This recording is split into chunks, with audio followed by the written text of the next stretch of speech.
Hey guys, welcome back. Episode 21 DIY Mixers crew.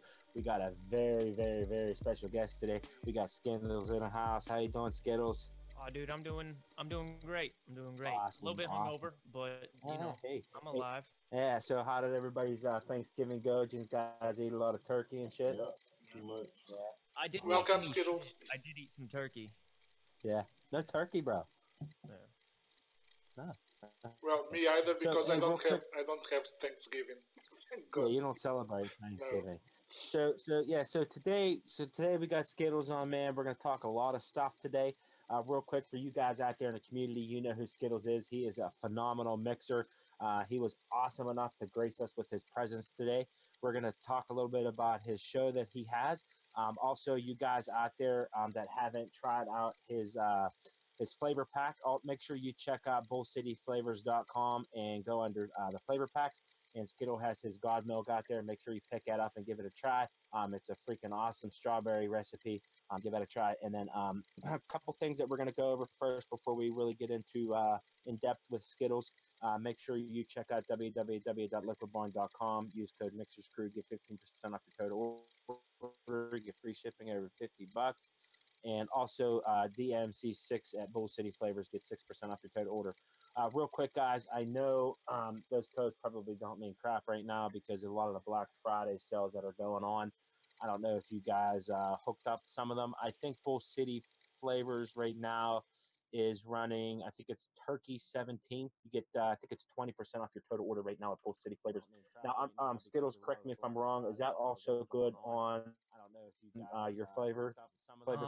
I believe it is, and I'm not sure if that compounds with the discount that you get for buying the flavor pack that's always there.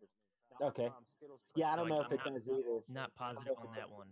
I think you actually get free shipping too. I know Bull City Flavors is usually $75 free shipping, and I think with the Turkey 17 you get 20% off, and you also get free shipping. They dropped it down to $50, I believe so, and I think that's tomorrow, the free shipping. But I know that the Turkey 17 works all weekend and tomorrow. Real quick, there's a lot of codes out there, so hit up the Facebook page. We posted the majority of them. I know there's one out there for Essential Depot. There's one out there for Gremlin. There's a lot of shit floating around right now. I know I picked up some stuff yesterday from Bull City. I saved a nice bit of money. So we'll get moving on a little bit. So welcome, Skiddlz. Thanks a lot for coming out today, man. You know, as I do with everybody, you know, I just to interview a little bit. I'm sure everybody in the community knows who you are, but you know, for the people that are new and just tuning in, just tell us a little bit about yourself, man, and how you got into mixing. You're a former tobacco user. What are your mainstays? What do you like to mix with, this, that, and the other? All right. Well, I started mixing about 3 years ago. Yeah, about 3 years ago. I started vaping 4 years ago. So it only took me like a year to get into mixing. But let's see. I started because I was going through about 120 milliliters of Bami's Nana Cream every like 3 weeks, and that was unsustainable because I was broke as fuck at the time. Wow, So dude. I ended up. What? I said, wow, that's a lot of juice. Yeah. 120 mils, Yeah, man. especially back then, back before there were all these like juice guzzling tanks and juice guzzling RDAs. It was like the lowest people were building were like 0.5, so I just went through a lot of that juice and I decided to see if I could make it myself, and I found Fizz Mustard's Nana Cream recipe. So that's what I really started out with, was just buying all the flavors for that. I still have like 2 4-ounce bottles of Loran's banana cream because I thought that's all I was going to be vaping. I thought I was just going to make Bami's Nana Cream and be happy with that, but we all know how that goes. I ended up enjoying it a lot. Made my first like legitimate order about a month after I started mixing. Went Purchased about $50 worth of flavorings, uh, all from TFA. Fucked up big on that one, but I don't find I mean, TFA has its place, I guess. yeah. But ordering direct, you get those like yeah, gram. you're right. You're right. Yeah, that was the problem. I'm a big fan of TFA because they make simple flavors. Like they're gonna mix well with shit. You're not gonna have to find a way to bend it into a mix. You want to throw TFA strawberry into a mix, throw TFA strawberry into a mix, boom. It blends with the mix. You want to throw in some Bavarian cream, throw in Bavarian cream. You don't have to work it into a recipe. So I mean, when talking about mainstays, that's probably my mainstays. I really enjoy the simple flavors. I like just taking the simple flavors and making them into something more because they're easy to work with. They're even if I make a shit recipe with TFA flavors, it's still more than likely gonna be vapable. Hey, real quick, I don't mean to interrupt. Lewis, can you turn off the game? Everybody in the chat says we're coming in really low. I don't know if you can do that. I'm working on it. I will I increased it a little bit. Okay. All right, I'll get my mic closer to me so that I can get louder. Anyways, but let's see what else. I got into DIY or die. I actually wasn't like a fan of Wayne's at all until Dr. McLovins asked me if I could write for them. And then I released Bangin' Bourbon Bread, and Wayne wanted me on to talk about that. And it just so happened that he had lost 2 co-hosts right before he brought me on to do Bangin' Bourbon Bread. And they enjoyed my chemistry, and they enjoyed my input. And I've been doing that for nearly 2 years now, doing the weekly podcast in the mix. Pretty much anything else that Wayne needs filled in, I'll throw Speaking in. in the mix, I heard him mention it, and I think you mentioned it to me before we went live. You said that in the mix was be going back on a stream. Yeah, thank God. Soon. Yeah, Thank God. that's pretty awesome. You don't realize how much more you engage with video until you don't do video anymore, until you go back to audio only. Like audio only, I felt like there was this disconnect between me and the fans. Whereas when you're actually doing audio, you're watching the YouTube stream, you're watching the chat, you're watching yourself, and I don't know, you feel closer. You feel like there's a lot more interaction between the fans and you. Whereas with audio, you feel shut up in this room. So what are your favorite like profiles? What are your favorite flavors to work with? What's your like mainstays? I mean, of course it's God Milk. We'll get to that. But what do you like to mix with, man? Like bakeries, fruits? Like what kind of shit you like you after? And I like fruits because they're so easy to make. Yeah. That's probably the majority of what I do. Just because if I'm feeling lazy and I want something to vape that's good, just throw some fruits together. Odds are that it's going to be a good recipe, and I don't have to put much effort. I don't even have to write it down because I'm not planning on like releasing that recipe. So I'd say fruits are my mainstays. Of course, TFA dragon fruit. That's probably the most considered flavor in my arsenal. I don't use it much because I use it so low, so I don't go through much. But almost every fruit recipe can benefit from a little bit of TFA dragon fruit, just brightening it up. I remember we were talking a little bit about offline. We were talking about pH levels and stuff like that. If we, you know, if you guys in the chat want to hear this, I mean, I enjoy talking about stuff like that. You know, as far as adding certain flavor profiles into a mix in order to adjust the pH levels to get it to where you want it to be. Now, is that something that you do a lot in your mixes, or is that just every once in a while? Or I thought about it when I first started. I thought it might be something that matters, but no, I don't. Yeah, I'm not worried about the pH. Like, yeah. So let's get onto this God milk, dude. You got like, I don't know, what is it, like 70,000 mixes or something like that on this shit? No, not that many. Not that many. It's up there, bro. According It's to like, all the flavors, it's like 50, 60,000 or something like that. I've got that many views on it. That's Yeah. how many clicks I've gotten on the page. It's somewhere around there. And then I've 5,600 mixes. Wow, nice round. Yeah, that's a lot, bro. Yeah, I mean, I think Wayne said his next highest is Honey Dewey, and that's it. That at last check was at like 4,800. Yeah, the mixes. So what made you decide to incorporate the dragon fruit to the strawberry in order to make it work? It was dull without the dragon fruit.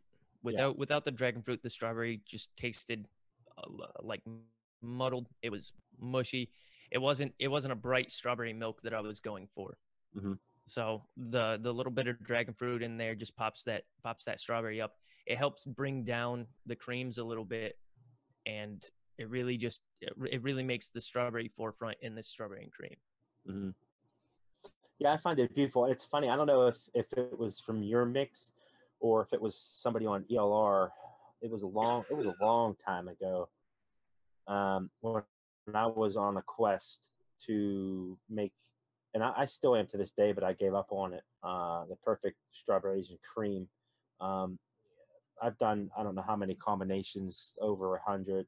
And the thing about it is I seen it somewhere, and it was probably your recipe.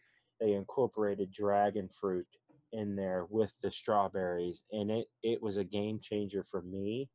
Like exactly what you said. It does brighten up those strawberries, and it just there's something about it, the way it works. You know, when it pairs very well with that, and it makes it more vibrant. And I really wish there was a better way to describe what it does than just brighten it up, because that's one of those things that drives me nuts. Like, how do I make this flavor pop? And it's like, well, that's not a thing. Yes. You don't do that. Like, find a better way. Like, how do you want it to pop? Do you want it to be juicier? Do you want it to be sweeter? Do you want it to be more sour? Like, just saying that you want it to pop or be brighter doesn't work out. But I still haven't encountered like a thought that portrays what dragon fruit does in that mix. I mean, I think maybe, I mean, like what I would think it does is it infuses itself into the other concentrates, like you said, to make it more, it's kind of everything. Kind of makes it more vibrant, more vivid, more like mouthfeel. Like you get more of a pucker from, like, I don't know if it's just the sourness from the dragon fruit or whatever it is, but like you said, it's hard to describe unless you actually mix it for yourself. So I mean, that's one of the things. Like, if you guys like have never tried God milk, or if you haven't tried the dragon fruit incorporated with that, do yourself a favor and order that flavor pack, because it changes the game of your strawberries, like in cream, or strawberries and milk. It really does. It changes it totally. So real quick though, moving on. You got the shit show going on with Graham. Well, we rebranded into the Stopgap Radio Show. Stop. That's it. I mean, That's it. Stop that. I Stop feel that. like My Shit fault. Show was a lot more representative, and it got a lot more of the people that would be offended by the stuff that we talk about Yes. away from that podcast, from that show before it even starts. And that's why for the first couple episodes I just had a giant turd as our symbol. Like it was just a turd in the center of the screen, and then chat scrolling on the side on Twitch. And I didn't want anyone coming in not knowing what they were getting. Mm-hmm. But so what are some of the topics that you guys discuss on this show? Oh man, anything that goes on. We love to talk shit about the people that Wayne interviews if we feel like they're shisty. Like Okay. One of our biggest shows was right after what's her name? Right after Elisa, Smoky Blue. Yes.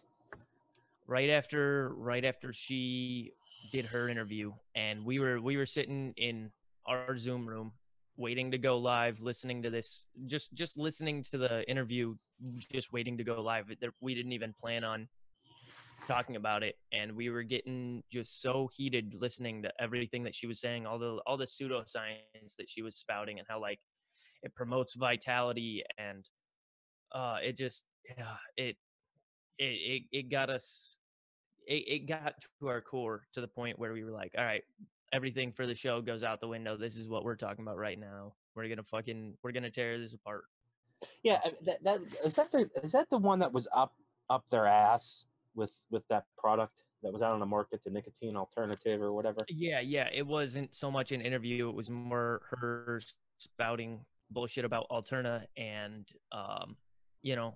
Yeah, I noticed that trying to make money from being an affiliate. Yeah, she was.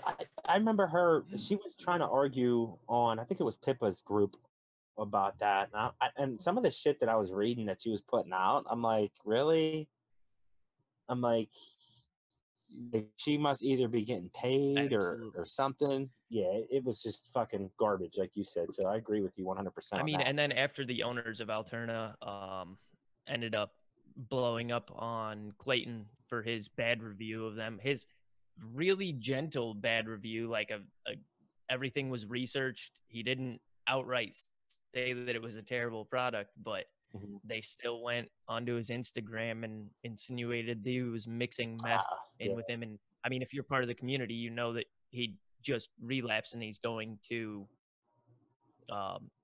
rehab right now. Yeah, that was bullshit on their part. Yeah, that was bullshit, and it came out that she once she saw that. So props on her. But once she heard about that, she dropped her affiliation with them. Yeah, but there's no doubt in my mind that she was making money from Alterna. Yeah. So your show is actually on after In the Mix. And In the Mix starts at 8:30. And what day is that again? That's on Thursdays. Thursdays.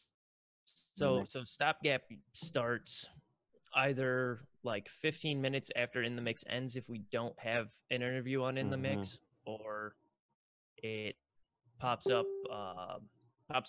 like right after the interview ends if there is an interview. Shindo is on there also, right? Yeah, he's actually he's the one that came up with the idea for the show. I mean, I was just doing shit show to fill time. But the thing is, though, on the Stopgap show, he's still not on camera, dude.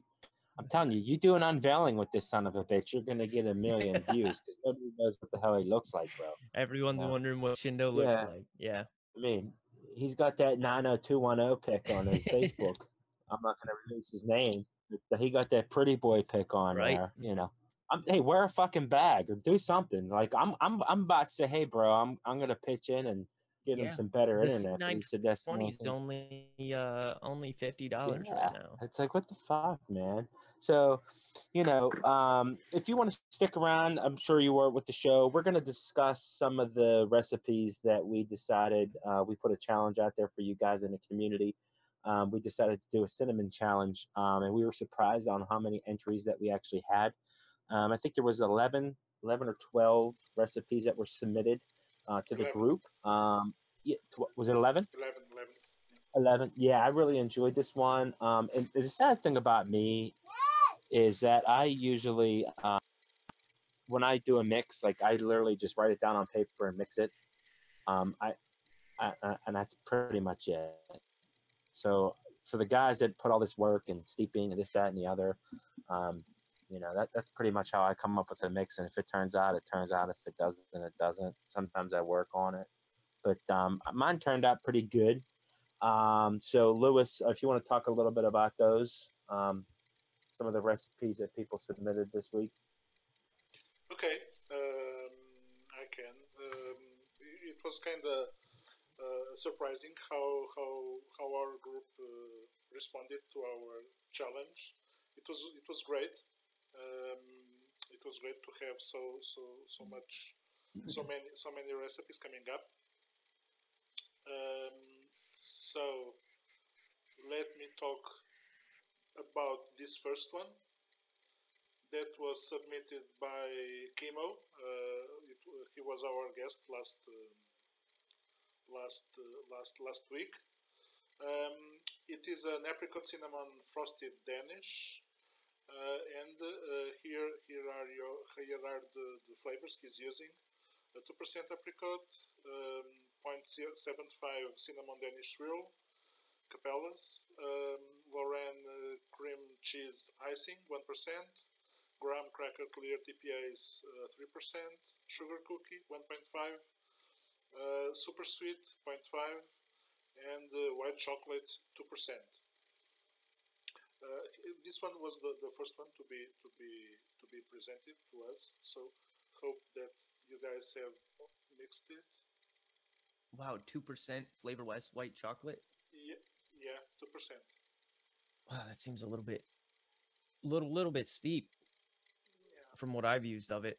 I remember white chocolate being a very, very I don't want to say pungent because that usually has a bad connotation, but like it's a pungent vanilla flavor, almost a buttery vanilla. Yeah, I confess I never used it this high, and I confess that it's not a flavor that I use that much. But well, it was the percentage he went with. I don't know if he's in the chat. He can say something about why he went with 2%. I think that he talked something about the way he used white chocolate, like also as a sweetener. I don't remember if it was came out that said about something about that. Okay, moving forward to the next one. Now we have Rudy. I'm sorry, I don't know who he is or who she is by the nickname. He went with Sin Orange Cake, so supposedly a cake with cinnamon and orange. Here are his notes, and the flavors are Flavor West Blood Orange 2%, Coffee Cake 4% Flavor West, Flavor Frosting 3%, and Flavor Rich Cinnamon 0.1%. Now we have someone that posted on ELR, Dan Cone, and the flavors are TPA Steel Pyrazine 0.25%, Flavor West Cake Yellow 0.5%, Cinnamon Danish Swirl Capellas 5%, Lorraine Cream Cheese Icing 3%, Capella Sugar Cookie 2.5%, and TPA Sweetener 1.25%. Did you just say Lorenz cream cheese icing at 3%? Yeah. Wow. I'd have to look at the mix. It's so hard for me to look at these on a small screen. But yeah, I'll have to check that recipe out to see how that balances out. What do you think about that, Skiddlz? 3%? Yeah, 3% cream cheese icing seems a little bit high, but so does 5% capped cinnamon Danish swirl. Yes. I mean, the rest seem about right. I'd maybe boost the Capella sugar cookie just because it's a fucking delicious flavor. Yeah, it just stuck out at me for some reason. Sorry about that. I didn't mean to. 1.25% TFA sweetener seems a little bit little bit steep as well. Yes. I'm not a fan of those juices that like sit on your tongue with the sweetness. Yeah. I'm sorry, I Well, I don't. mean, with the TFA, Sorry, go ahead. go ahead. No, with the 1.25 TFA sweetener, I would assume that it would probably mute a lot of that. But you know, I'd have to mix it. Like, you know what I mean? There were so many submissions. I didn't get a chance to mix them all yet, but it just stuck out at me. Go ahead, Lewis. You can No, I was just move going on. to say that unfortunately I don't have access to Lorentz flavor, so I have no idea about cream cheese icing. It's a strong flavor, in my opinion. It's a strong flavor, in my opinion. For my taste, I don't like cinnamon Danish really that high. 5% is kind of high for me, but that's just my personal taste. Now, if you're using CDS, it like say as not a standalone, but if you're doing it in like a 2-flavor mix, I could see going that high. If you're just doing like a cinnamon Danish swirl and like maybe like an apple or something, like, yeah, you can use both of those if you can use it that high. But I feel just to get the cinnamon aspect of it, you really don't need to go that high. I know. In my early days of mixing, I mixed something. It was CDS plus TPA vanilla cupcake. Yeah. It was a clone from some weird juice. I have to say that my wife loved it. I hated it. Well, so CDS it's my is personal good. taste. I don't mind it. Honestly, and it's weird. When you talk about version 1s and version 2s of flavors, cinnamon Danish swirl from Capella's, what's to me, I find that, and it's probably because of the DAP that's in it, the cinnamon Danish swirl version 1 is more mellow than version 2.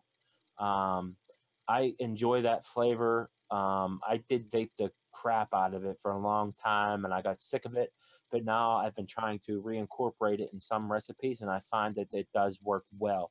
I could see a lot of people using that as the cinnamon note in the recipe because it does have an authentic cinnamon to it. But that's how I do. That's how I use it.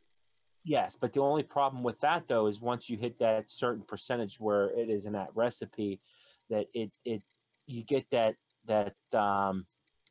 doughy flavor, that aspect of it. Yeah, that's a completely different usage. It's hard to work around. When I just want the cinnamon touch in my recipe, I'll go for 0.5, 0.75 tops of it. Yes, no more than that. yes, yes. And then if you take it over that threshold, I'm in the same situation. I feel that Danish, that doughy aspect of it kind of like takes over the mix, in my opinion. Like I said, I'd have to mix it up. I mean, going forward when you're talking about these recipes, I'm going to write the percentages down. But like I said, if I was just to get the cinnamon aspect of it, I would, like you said, 0.5 around that just to get that cinnamon aspect of it. Anything higher than that, I feel that it would really take over a mix. But go ahead, Lewis. I'm sorry. No problem. Then we have Doughy Certs. Sorry, I don't know who he is. He went with Peaceful Peer.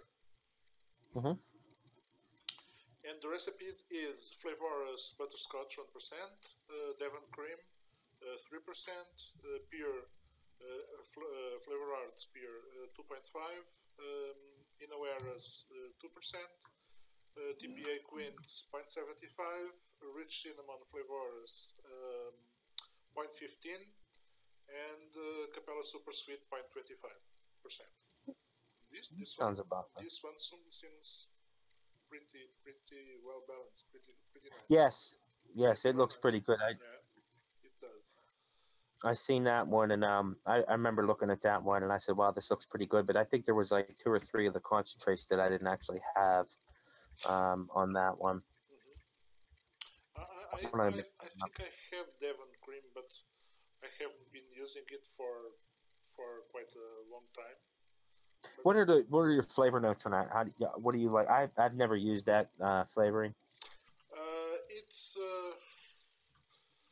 you can use it like you use it Bavarian, but it gives you a different touch to it. And particularly using it, he uses kind of high, 3%. But it's essentially a cream that you can use like a Bavarian or like a Vienna cream, but with a slightly different touch. Okay. So moving on, because we have a lot. Now we have Pippa's recipe, Devil Donuts. This one is a very good one too. So she went with apple pie flavor arts 2%, flavor art caramel 1.5, cinnamon Danish swirl 3%, double apple capellas 2%, Fuji flavor arts 0.5, Joy flavor arts 0.25, liquid amber 0.25, toasted almond TPAs 2%. And flavor arts Zapola 3%. This one, I will definitely going to mix this one. The only thing I would say is the 2% almond. Yep, that caught my eye immediately. Almond. It's kind of high for me. The toasted almond. Okay. Yeah. Yeah, that I didn't mix it. Like I said, I didn't mix it, so I don't know. That would be the only flavor in there, like Skiddlz said, that really it. As soon as you said 2% almond, I was like, okay. You know what I mean? I mean, it might. It could actually work with the profile though, since they are going for what seems like more of like a cakey donut than a regular donut. I'd imagine that the little hint of cherry that the toasted almond brings would probably actually accent that cake donut pretty well. So what do we got next there, Lewis? Next, we're going to. Oh, sorry. Now we have Emily's recipe. It's a banoffee cookie. She went with TPA's banana cream 3%, caramel cinnamon roll 2%, sugar cookie Capella 3%, super sweet 0.25, and flavorless toffee 1%. Toffee. This one seems very, very nice. Unfortunately, I don't have access to flavors, so. Yeah. Moving on, we have the absent of the day, also known as folk art recipe. The name is the profile is cream cheese filled French toast.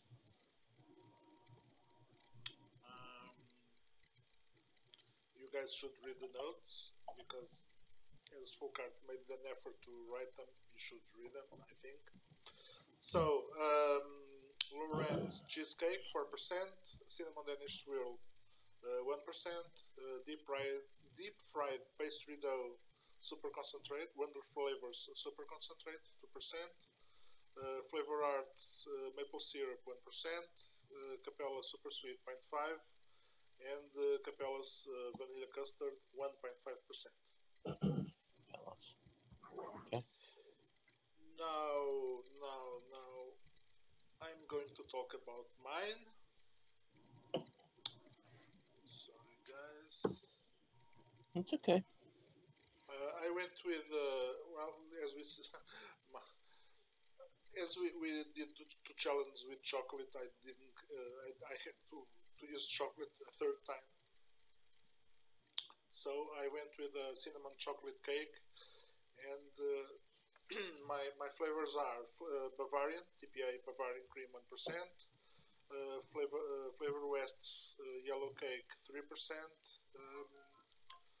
Capella's cake butter 1%, chocolate fudge brownie Capella's 1.5, cinnamon Danish swirl 2%, cocoa flavor arts 0.5, joy 0.5, and marzipan flavor arts 0.5%. Why the good? You could talk about it, but I'm going to ask you a question. You know how I feel about cake batter, but go ahead. I do. But go ahead. Sorry. You know, in this type of recipe, I think 1% is the point to use cake batter. And I like cake batter, I Capella do. cake batter very very much. I do. I In love this it. kind But of recipes, it's a go-to. I like it very I much. I pick it out in every recipe though. That's the thing because it's not you. It's always used too high. I consider. I I usually use consider. it between 0.5 and 1%. And Yes. in this case, I think 1% is the point. 0.5 is like my tops. I'll use it because I look at it as Capella's VCV1 on steroids.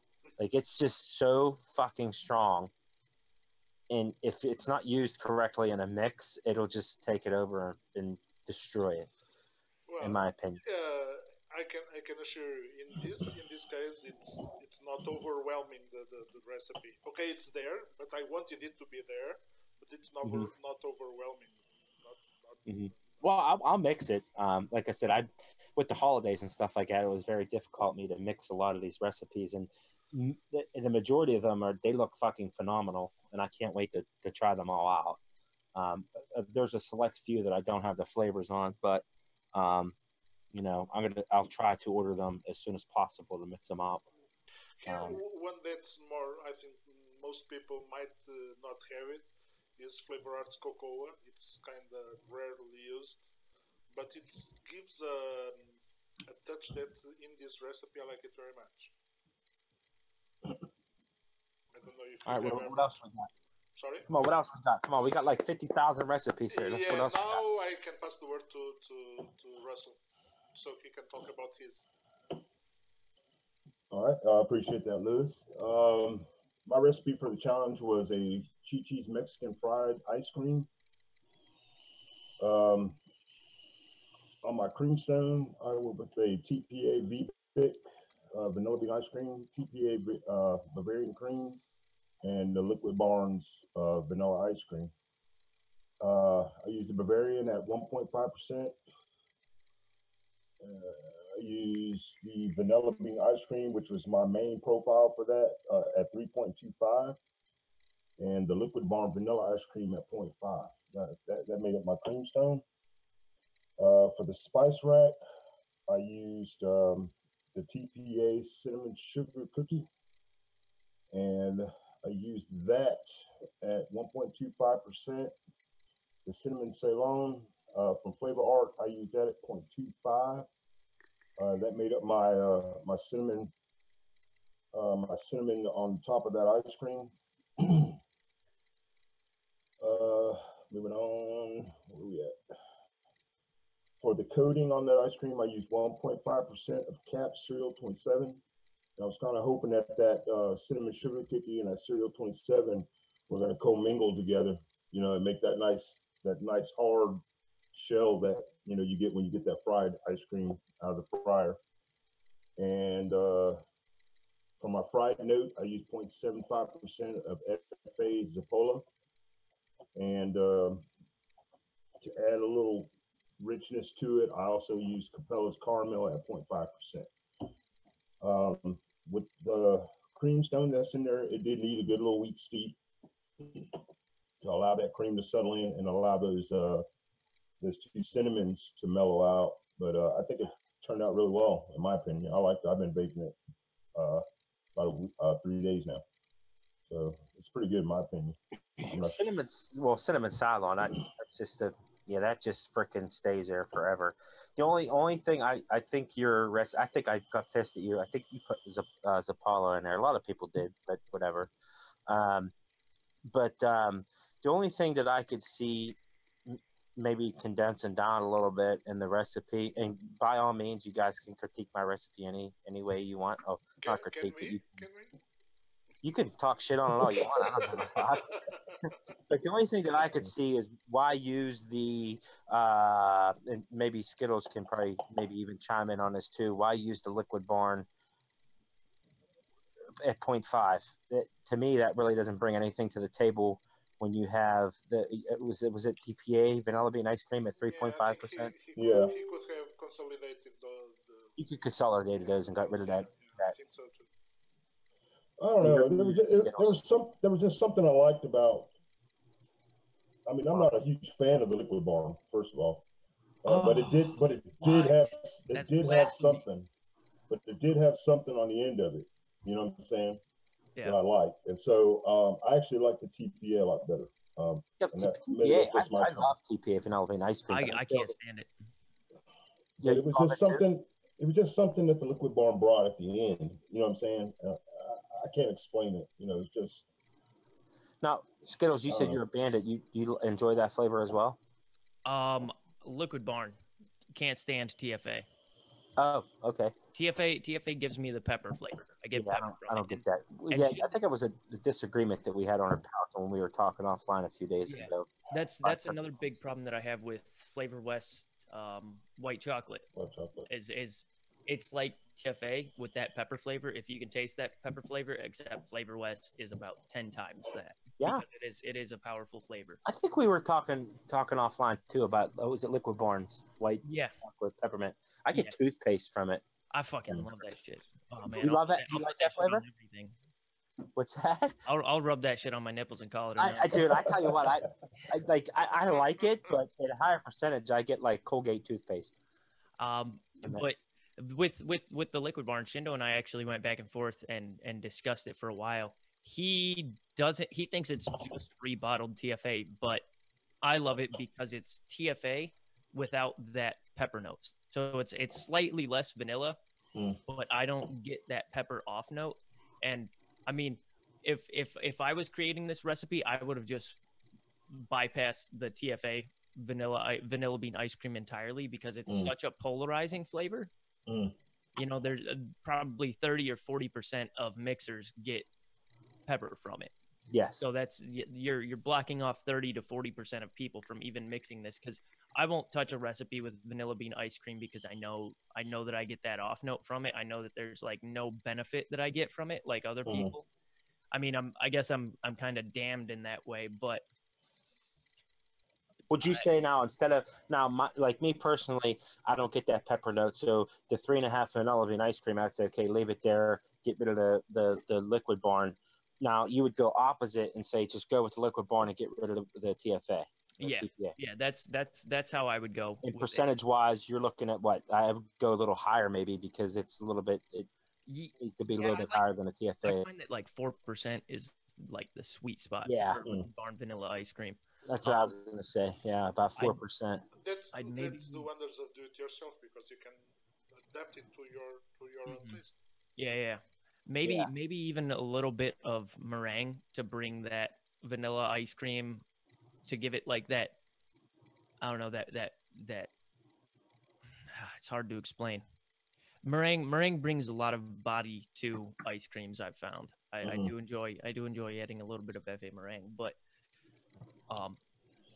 personal tastes aside, the one that I have questions about is the Cap Cereal 27. Yes. I do have some issues with that flavor. I get cardboard, but go ahead. I don't get cardboard. I get like a malty sweetness from it that isn't all that satisfying. I can see it working in a fried ice cream, absolutely. But I'm just wondering if you encounter that as well, or if that's one of those off notes that I just have to deal with as a subhuman. No, I mean, I do get a slight sweetness in it. I do, but I overlooked it in this instance. Okay. I overlooked it for this recipe because of that. I do get like for me, cereal 27. I get like straight cardboard. Just straight. I mean, if I had that Wonder Flavors, what is it, the caramel crispy? If I had that, I probably would have used that instead. Because I think that would have brought something to the table as far as that sweet darkness that I was hoping, to meld in with that Sapola. I think that would have worked a lot better, but unfortunately, I did not have that Wonder Flavor. Yeah, but but the AP, I mean, Oh, one I'm second. just not a huge. I'm see. not a huge fan of AP either. I mean, I know you love Well, it. no, I I was saying with the cereal 27 with the acetylpyrazine present in the cereal 27. But go ahead. I see Shindo in chat. I just want to tell him that he's wrong about Liquid Barn's vanilla ice cream. And he said Liquid Barn for when you don't want something to be too good. And I mean, I beg to differ. There's some flavors in Liquid Barn that can make a great recipe. They don't have a lot of them because that's not what they're designed for. That's not what Liquid Barn is aiming to accomplish. They're just trying to get people into mixing. Yes. But when I see liquid, like, yeah, but go ahead.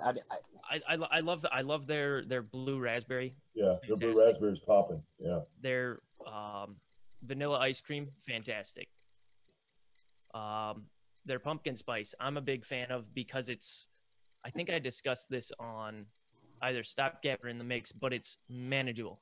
It's a manageable pumpkin spice. You don't have to use it at 0.05% to give the pumpkin spice flavor. You can throw it in at 1% and it'll just add a hint of pumpkin spice to something. That's interesting. Yeah. So it's a lot. You use a fuck ton more than any other pumpkin spice, but I prefer that when it comes to something as pungent and potent as pumpkin spice, because we don't have a pumpkin spice flavor that you can use, that you can just throw into a recipe to see if it works. You either go all out with pumpkin spice or not at all. Yes. Liquid Barn was able to bridge that gap with what some people consider like a mediocre pumpkin spice, but I think it's the best pumpkin spice because it's so, man, you can wrap your head around it. I agree with you on that because, like you said, with pumpkin spice, like we'll take Capella's pumpkin pie spice. It's like it's either all balls to the wall with that, or just like fucking drops in a recipe. It's hard to work with. What was that other one? TFA pumpkin spice. Yeah, there's another TFA one. pumpkin spice. You like stir with a toothpick, and you just have to drop the toothpick into the mix. So, I mean, when I see Liquid Barn, though, honestly, I mean, I don't really. I mean, I have a lot of their flavors. They don't have too many, but I just see them as a good place to buy nicotine. To be honest with you, I mean, I love. Right now, they're doing a decent sale on the product that I buy. Like, I stocked up. I bought 11 bottles of it because I wanted free shipping. But their e-liquid base. Yeah, I will fucking promote that to my grave. And I mean, I'm not paid, so I'm not throwing a disclaimer. I don't get free shit I do get swag because I'm on DIY or Die. I think I'm getting a hat and a shirt this year. Yeah. I got some socks last year and a dude. Hold on. First of all, Liquid Barn, wherever the fuck they bought those socks, those are the comfiest socks I've ever had.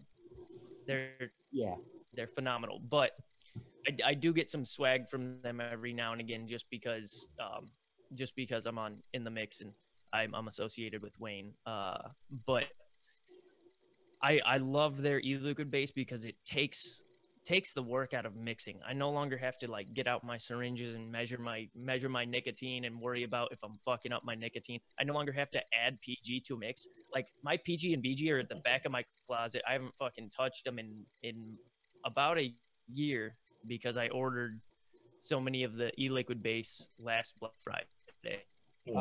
Okay. But yeah, it's like an 80-20 PG VG mix, and you can get it in your nicotine strength. So I've done that before. When I first started mixing, I actually used to do that. I used to get my nicotine strength, and I used to mix it up a little bit, and then I just found it easier to get 100% propylene glycol when I mix with my nicotine. But I don't know if Shindo's on board with me, but TFA or TPA vanilla bean ice cream, I can fucking drink that shit over Liquid Barn. I mean, I know people rave about it.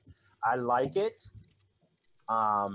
It's not bad, but if I was to pick between the two, I would pick TFA. I don't get that pepper. I just get fucking delicious. I mean, that's all right. I know I'm a subhuman. I mean, I get it. I used to like Capella's till I think it was you, Shake, that turned me on to the TFA.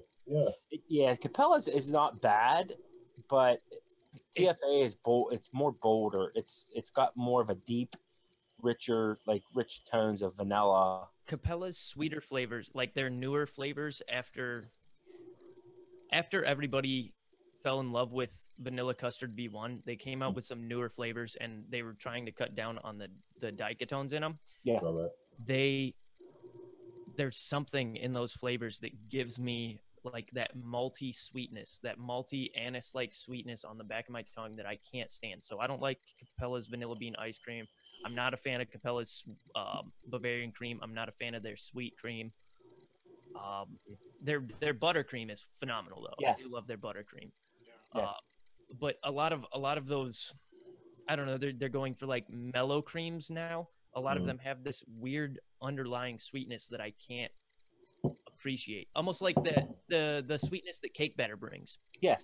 I mean, I agree with you on that because, like, I don't know if it's because I'm getting more in depth with my mixing over the years. I kind of find myself in the same boat. I kind of shy away from using the Capella's creams, their vanilla bean ice cream, and I find that I get better results out of other vendors. I mean, I'm not knocking Capella because I am a 100% fanboy of their custard. Like, we had a discussion about that too.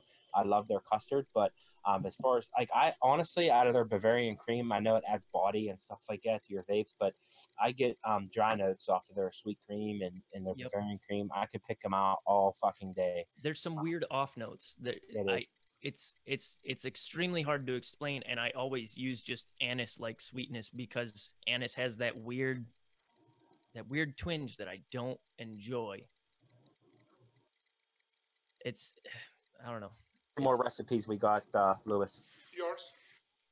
Oh, okay. We could talk about it. Oh, let's fucking go. Let's tear this apart. No, you could tear it fucking down, tear it upside down, and I'll tell you the reason why I use certain things in this recipe. And you could see I used Bavarian cream in there, and it wasn't Capella's, but I did use I didn't use any Capella's. I was super sweet, but I was going to use Capella's custard. But there's a reason why I picked Mullenberry.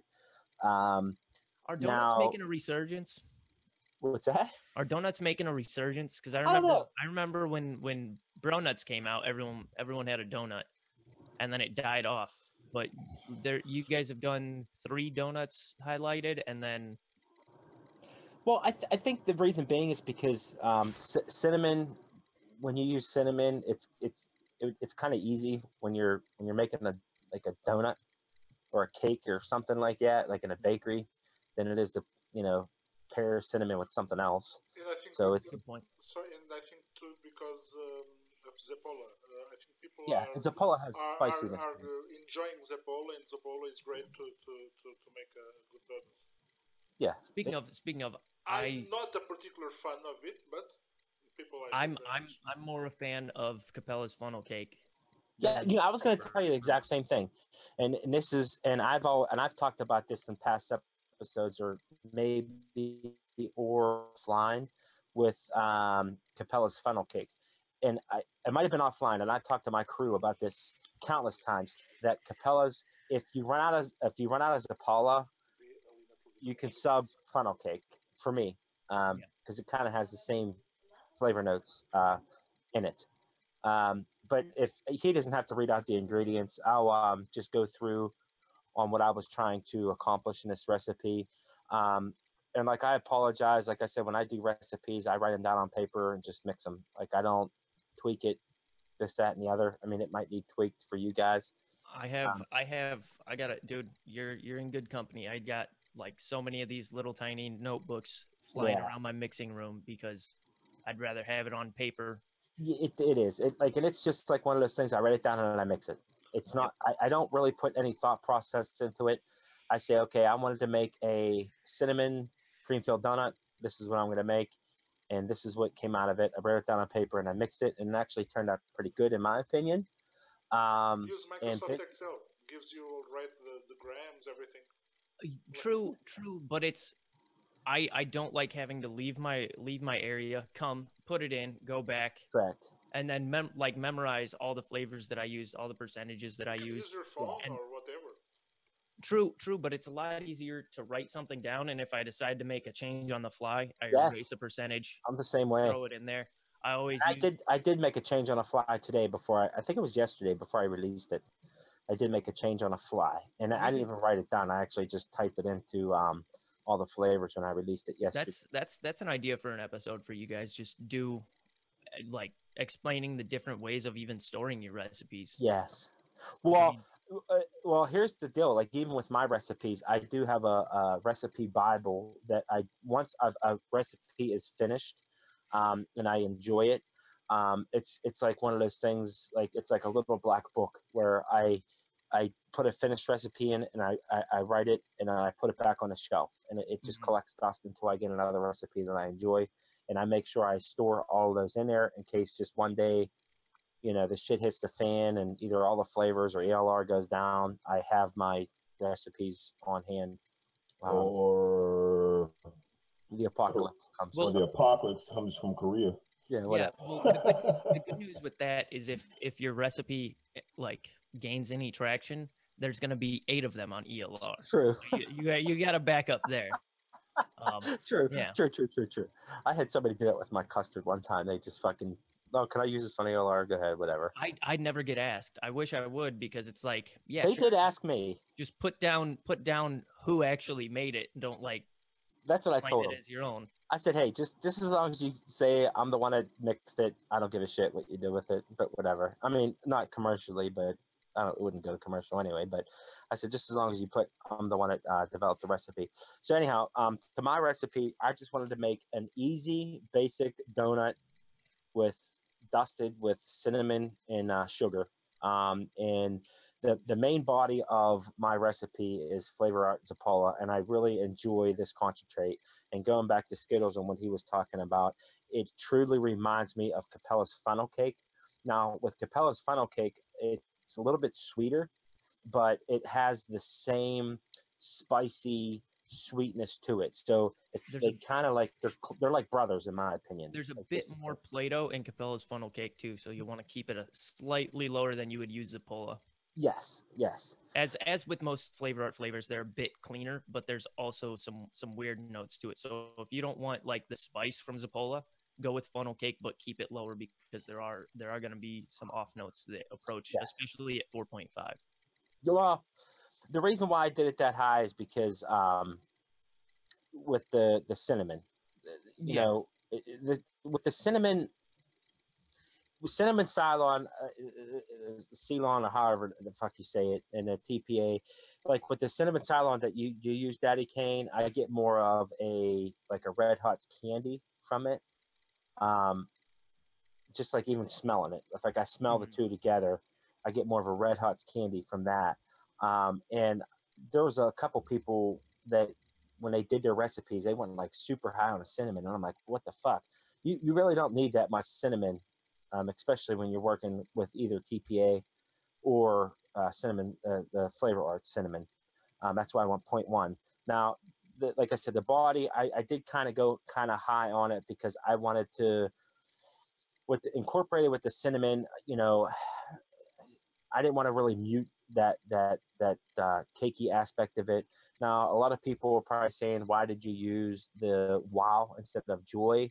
I see joy as more of an additive than wow.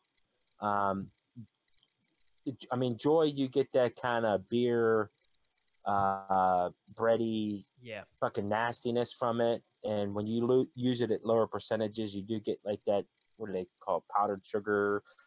I wasn't going for that. I wanted to complement that Zapala without that, what do you want to call it, that fruity, whatever the fuck flavor people say that they get from wow. So I just wanted to get that more of that Play-Doh, like Skiddlz was saying, that donut aspect, incorporating with the Zapala, because I do get a fried dough from the Zapala, but I really don't get that like cakiness aspect that I'm looking for, and that's the reason why I used a wow. You know what I mean? So I put those two together. Now I did want to get a cream filled in this recipe. And the reason why I chose TPA Bavarian cream is because it is in my opinion, out of all the creams, like my go-to would be like or people would be like the mainstream would be Capella's sweet cream, but TPA Bavarian cream is a lot heavier, and it's got a lot more body to it, in my opinion, than Capella's. So that's the reason why I use this incorporated with TPA sweet cream. And again, it's a more deeper, darker cream. And the reason why I incorporated those two creams together is because they are heavier, and it'll punch through that cinnamon and that cinnamon and that fried doughy. Yeah. I mean, I wanted a more like heavier creams to really envelop into this mix, like to really punch through the heaviness of this vape. And Capella's just wouldn't cut it. So that's the reason why I chose the Flavor Apprentice, both those together. Now, the Mullenberry custard, you're going to say, why Mullenberry? I am VCV1. I love it. I mean, I love that flavor in Capella. But the reason why I chose Mullenberry, because it's kind of like its brother, but you really don't need the steep time with Mullenberry. It might not be as like strong as Capella on the vanilla aspect of it, but I would say steep time on Mullenberry is like 3 days, man, and you get that full flavor that you need from this custard. So in order to get that cream filling, that's the reason why I use the Bavarian cream, the sweet cream, and the custard. That's kind of the cream aspect of it. Zapala's there, the Wow, both those two together gets my donut base. And the super sweet is to get that sugar. It's really, low just to get that sweetness, because I get sweetness from the other flavors like the Wow. You do get some sweetness from that. And the cinnamon spice. Now, I didn't want the cinnamon to be overpowering in this recipe at all. So that's the reason why I used TPA. I don't get that candy aspect of it. I get more of a spicy cinnamon than I do a candied, and that's why I used it. It's like friggin' like 1 drop, dude, per 30 mils. And that cinnamon comes, it comes in like on the, like under the vape. It's not like predominant. You know what I mean? You get more of that greasy donut feel, and then that cinnamon comes underneath it. Simple recipe. I really enjoyed it. I made a 30 mil yesterday, and I have like literally like that much left that I vaped since yesterday. So I vaped the fuck out of it. You know what I mean? It's a good, it's a good recipe. Simple for you guys out there that like a donut, like a fried donut. It kind of reminds me of like a churros, like almost like a, but it's like my nephew tasted it today, and he said it reminds me of those little donut holes. Yeah, that are like dusted with sugar and cinnamon. Like a cake donut. Yeah, but it's see, the thing is with cinnamon, it's hard to get that sweet aspect out of that cinnamon. That's why I used it at like really low. I mean, and I could see maybe if I decided to get rid of the Wow and maybe put the cinnamon Danish swirl in there, but I didn't. I felt that if I went that route, it would have just mudded it up. You know what I mean? Yeah, I tried to keep it as clean as I possibly could. But your thoughts on it, especially Skiddlz, what would you do different? Now, there's not much. There's not actually. I don't see anything that I would do different. Maybe replace the cinnamon spice with like I've mentioned to you multiple times, Flavora cinnamon crunch. I didn't see it in a single recipe today, and that is a goddamn shame. Well, that's because it's a newer flavor, right? No, it was. I think it was in the second round of or I think it was in the first round of Flavora flavorings when they first came on the scene. It was one of the very first flavors made. Okay. And it is phenomenal. It's a cinnamon that hits that subtle cinnamon note, like a cinnamon cereal, where you don't get that high, sharp cinnamon spiciness, but it gives you the cinnamon flavor.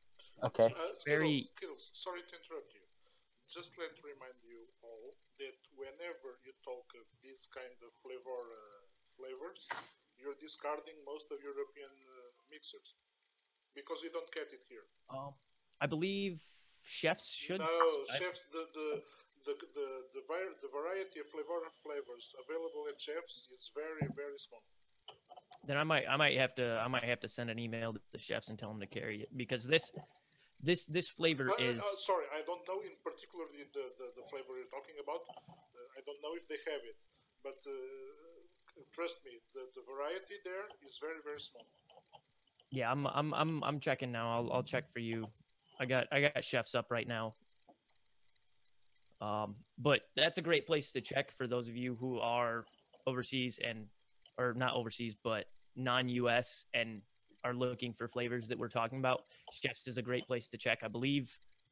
I don't know about for you, Lewis, but I believe it's $10 shipping anywhere. From chefs? From chefs, yeah. No, it's €4. If the order is €4? yeah, it's That's so cheap. yeah, it's not even $5. But if the order is small, if the order is bigger, it's more expensive. But for a small order, it is around 3.5 British pounds, which is around €4. It's less than $5. That's not bad at all. So I would probably, though, the only thing that I would say if I was going to be using, like you said, the only thing that I would have to do, like maybe do different, would be use that Flavora cinnamon. I apologize. I didn't even realize that. I thought that was a newer flavor. I really don't, and I'm a cheap ass, and this is the reason why I don't have a lot of Flavora flavors, is because they're so goddamn expensive. And I know there can be arguments throughout the community, wow, you get more, because you got to use them at such lower percentages, but I can't justify spending $5. I just fucking hate doing that, so that's the reason why I don't order a lot of them. But I would probably have to rework at, if I did use the Flavora, I would probably have to bring some stuff down, or maybe incorporate some stuff if I was to use that cinnamon. I think you'd be able to drop the Zappola a little bit. That's what I was gonna say. I was gonna say maybe drop it down to maybe a quarter or 0.75%, or maybe 0.5%, or maybe take it down to like 3.5%, because if it has that crunchiness to it, I could probably get away with using that Flavora just by the way you described it. Yeah. I can drop it down a little bit. I got something for you, Lewis. One of the chatters said that Rainbow Vapes carries a line of Flavor that's actually better than Chef's. Okay, sorry, I don't buy rebottled flavors. I only buy rebottled flavors in a very trusted place, and I don't know that Rainbow. I know that Rainbow flavors, but I don't trust them enough to order from them. Sorry. Cinnamon Crunch is available at Chef's. Is it? Three pounds.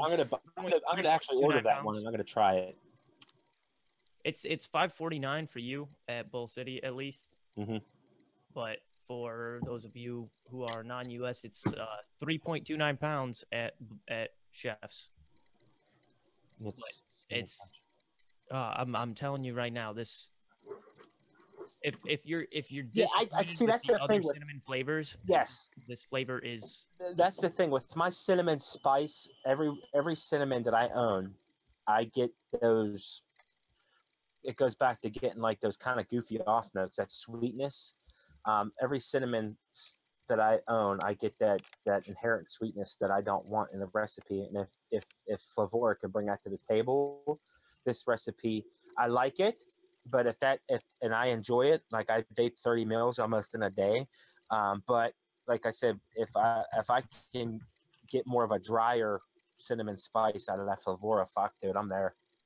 I mean, and if it's a crunch, I'm sure it has some sort of acetylpyrrazine or something in it that gives it that cardboardy taste or that dryness. The crunch is a little bit of a misnomer. I get more of like a cinnamon pastry. Like, okay, I used it in my bangin' bourbon bread as like the base, as that cinnamon bread that you throw banana into, that base cinnamon pastry, and it works phenomenally in that sense. Okay, I got you.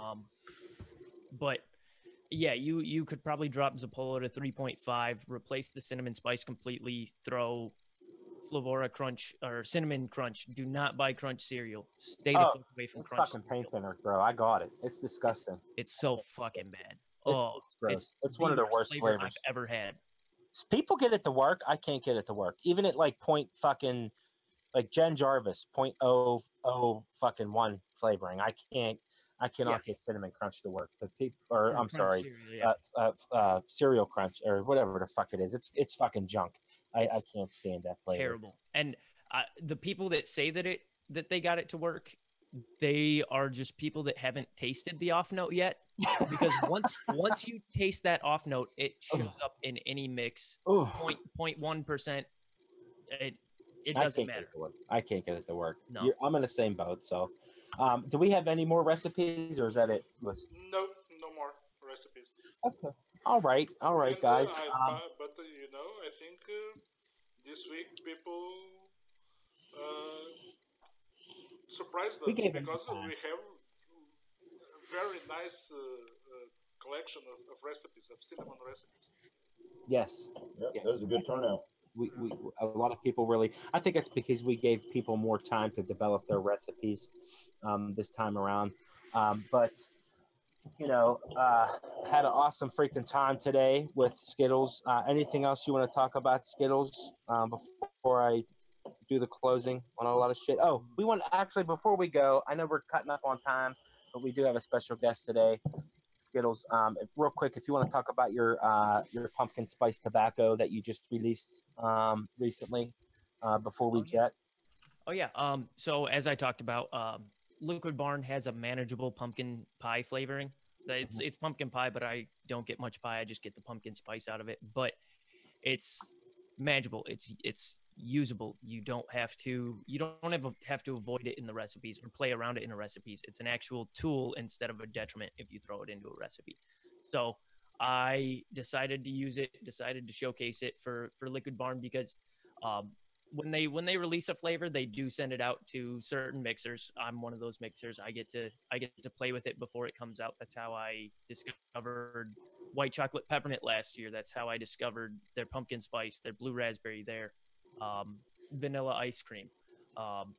They have sent some shit flavors though, so it's not all good. It's not all good. But I used it in this recipe. Real quick shout out to Fear. If you're a fan of tobaccos, if you're looking for great tobaccos, look up Fear, just FEAR on all the flavors. He's a god. He's a god in my opinion. He's a god with fucking tobaccos. Oh man, I can't get pat. Have you tried Abuela? Yeah, I mean he's just fucking like when I talk to him, I just feel stupid when he talks about tobaccos. And if there is anything that you should get from Flavora, if there's anything that if you enjoy tobaccos, get Flavora's tobaccos. All of them are great, if not the greatest tobaccos in their field. Out of all flavorings. If there's one thing that Flavora does right with all the duds that they have and all the bangers that they have, it's their tobaccos. Their entire line of tobaccos is phenomenal. But Fear helped me out, helped me figure out the tobacco base for this. It started with just going for a pumpkin pie custard. Got bored with it. It didn't excite me after a while, so I wanted to add a little bit more flair to it, I guess. So we start out with, of course, is this on ATF? Yeah, it is. Okay. Here, I'll show you there's the link in the Zoom chat, but you start out with the Liquid Barn pumpkin pie. Like I said, I use 4.5%. I found that to be the sweet area if you're looking for, an actual pumpkin flavoring instead of just an indiscernible spice in the background. And then I use cap sugar cookie to give it a little bit of body, and then the real body, Anawera custard, because it's thick on a shake and vape. It's the only custard that will be there, just prominent. So I threw that in at 1% just to give a body to the pumpkin pie, because pumpkin pie robs the body of a lot of flavors. If you throw it into a mix that doesn't have enough base for it, it's going to just become a watery, airy mess. So the Anawera custard is just there to give body to the pumpkin pie. Wonder Flavors vanilla Rouyan custard. a phenomenal flavor. It's meant to be like an RY4 custard, apparently, is what people are telling me. I don't get much tobacco from it as an RY4. There's just like an earthiness to it that I really enjoyed that complements the pumpkin pie well and complements the custard base well.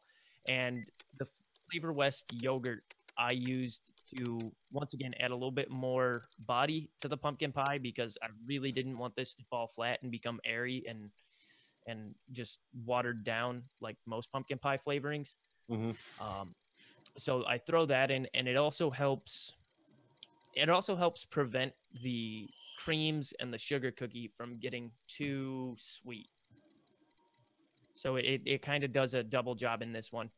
You can try leaving it out if you want, but I found that it works really well with Liquid Barn pumpkin pie. Yeah, I'm gonna have to try that because like the pumpkin, I was having a lot of difficulties with pumpkin when I did my pumpkin pie. I mean, I've tried them all, like a one-on-one. They were all shit in my opinion. And like you said, it's either balls of the wall or nothing when you're using pumpkin spice flavors. Now, like sorry, with the David, sorry, yes, sir. Stop screen share. Oh, stop screen share. I know because I wanted. Okay, I'll remember it. It's fine. No, it's on screen. It's on screen. Yeah. So basically, I Wonder Flavors, vanilla Rayun. I remember I did flavor test that. It was okay. It was kind of sweet to me though. I did get some vanilla notes from it. I didn't get no, like you said, I really didn't get too much tobacco from it. But like you said, it's an RY4 type. It's their rendition of like an RY4 or whatever. But I got more sweetness than vanilla. I mean, it's okay. I could see why you used it in that. I'm gonna have to mix it up. There was like 2 or 3 flavors that I was actually missing from it.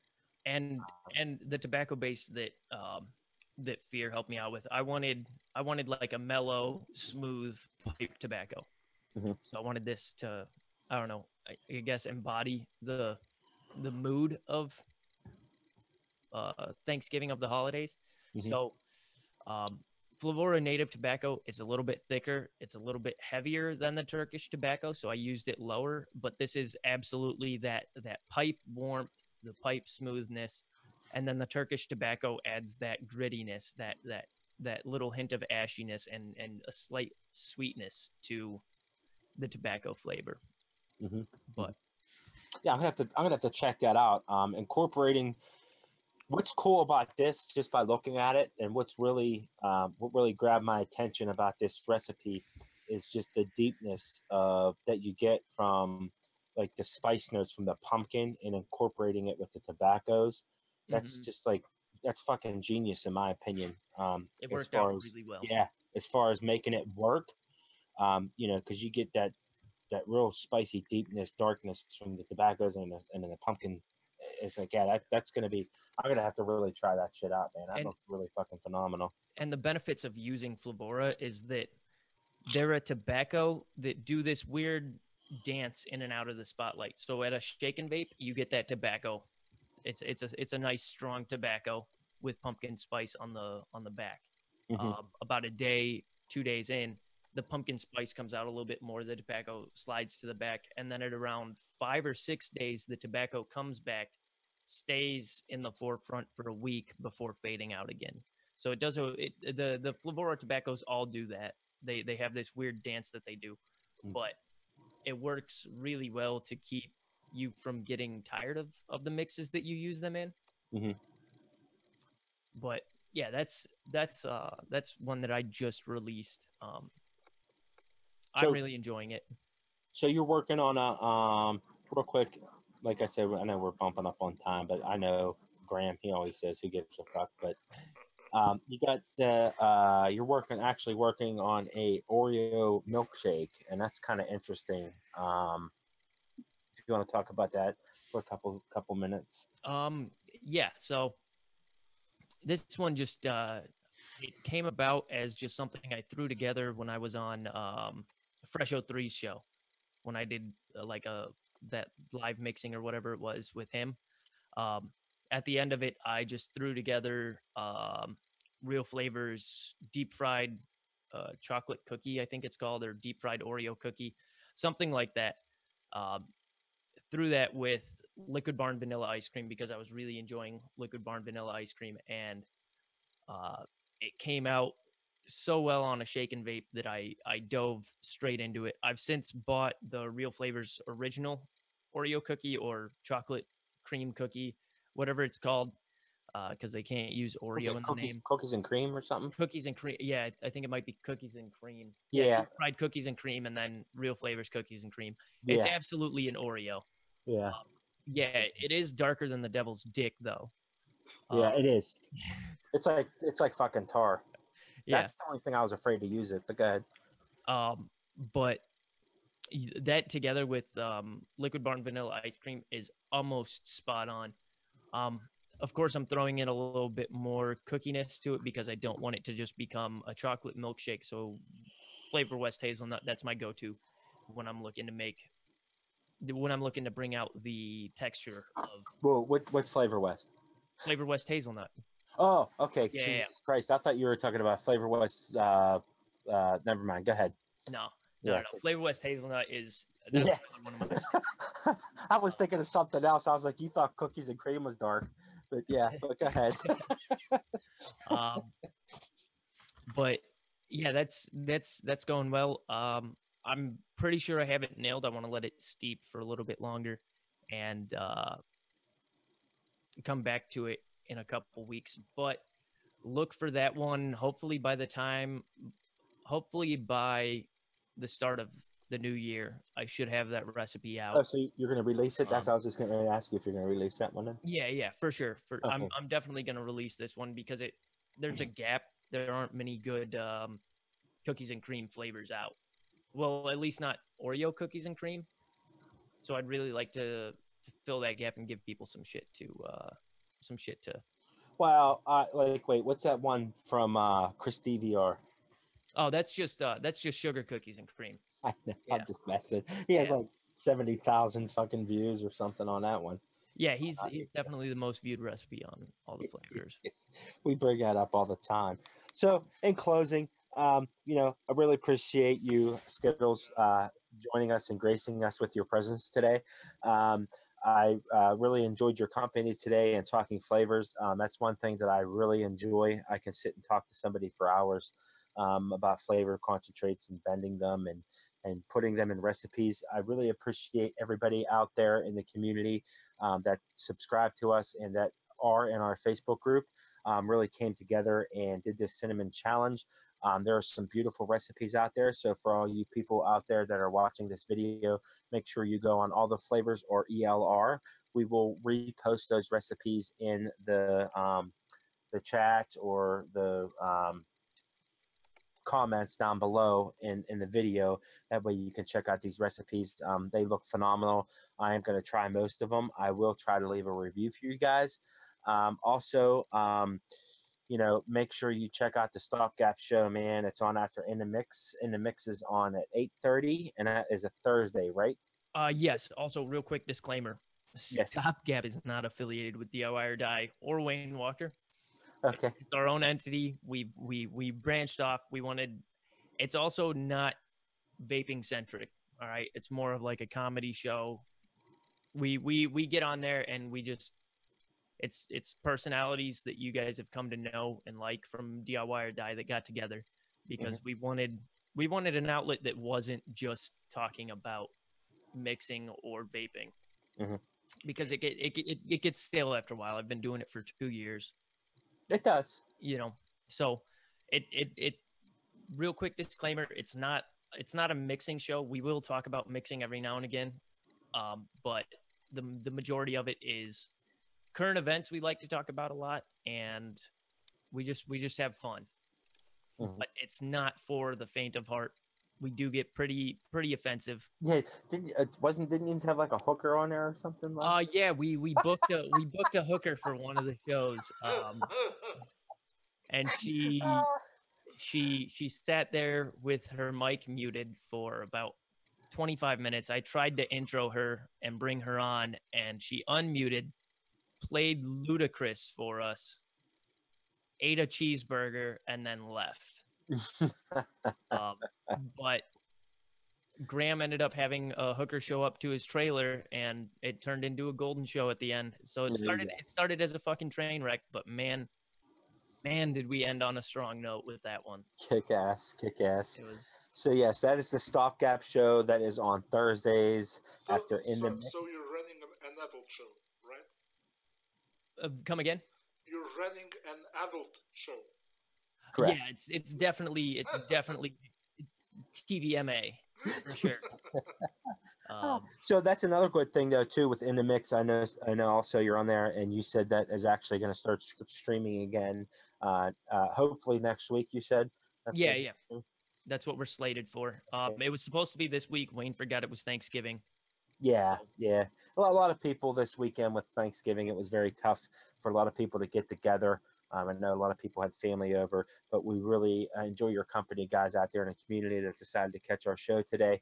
Also, real quick, shout out to Shindo. Make sure you check out his flavor pack on Bull City Flavors. Also, it is called Cantrips, right? Yep. Cantrips. And Graham, he also has Summertime Sublime, I believe it is. Summertime Sublime. On Bull City Flavors, bullcityflavors.com. Make sure you check out Shindo and Graham's flavor packs on bullcityflavors.com. And also, you make sure you check out Skiddlz, his God Milk out there on bullcityflavors.com. These are some phenomenal recipes. Believe me, Bull City Flavors just wouldn't pick out anybody in the community and decided to do flavor packs. These are tried and true recipes out there in the community. They are enjoyed by many of us in the DIY community, and they sell them in flavor packs. All you got to do is just like a one click, and you can get the whole flavors that are in the mix for their mixes, and they will get sent to you. Like I said, I won't give out our code because I know this week they are doing some kick-ass codes at Bull City Flavors. You can use Turkey17 and get 20% off your total order. I think tomorrow you get free shipping over $50. Other than that, guys, tomorrow. That does end that coupon ends tomorrow. So you can you use it tomorrow or yes, you can use it tomorrow. The 27th is when that is the last day for that coupon. Yes. So guys, jump on this. Hopefully, if you guys that are in different time zones that are catching this, make sure you use that coupon by tomorrow. After that, it will be gone. You won't be able to get that 20%. So stock up on those flavor packs, guys. I'm telling you what, there's some kick-ass recipes. I've tried these before, and they are phenomenal. And we lost Dave. Yes, sorry about that. Yeah, so make sure you check out those recipes. They are fucking phenomenal. I really enjoyed them myself. Other than that, that's all I got for you guys today. I really want to give a special thanks to you, Skiddlz, for coming and joining us today. Thank you very much. Love it, man. Love it. And honestly, dude, in all of my DIY mixing career, I've been mixing for about 3 years. I just came to the scene. I said this 1,000 times, probably about a year ago. Kind of a hermit. I never in my life would thought somebody like you would join us on our show, and I'm very humbled for you to come out and join us today on DIY Mixers Crew. Don't give me a big head, man. Well, I tell you what, bro. I mean, there was you don't realize there was countless times in my mixing career that I would stream some of the podcasts that Wayne would run. Some of the live shows that you would do, and I would listen to them while I was at work. And it's an honor to have you on with the crew today. I wish Philcart was actually here today joining us so that he can ask you some questions. But really appreciate it. And make sure you check out his show, The Stopgap Show. It's on after In the Mix at 8:30 on Thursdays. So that's all I got for you today, guys. Hopefully you'll join us this coming week on Wednesday with B2B, Back to the Basics with DMC. We have our Mixers crew. We have a beginner, novice mixers that come on. We have David, and we teach him the ropes. I know it's slow moving, but this Wednesday we are going to try to get into a 2-flavor mix this week for you beginner mixers out there, and we'll go from there. Other than that, that's all I got, guys.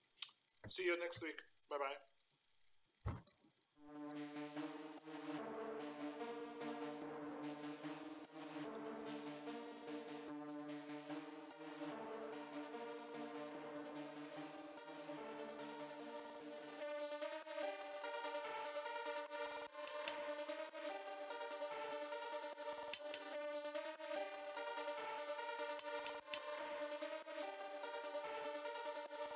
Chuki beat.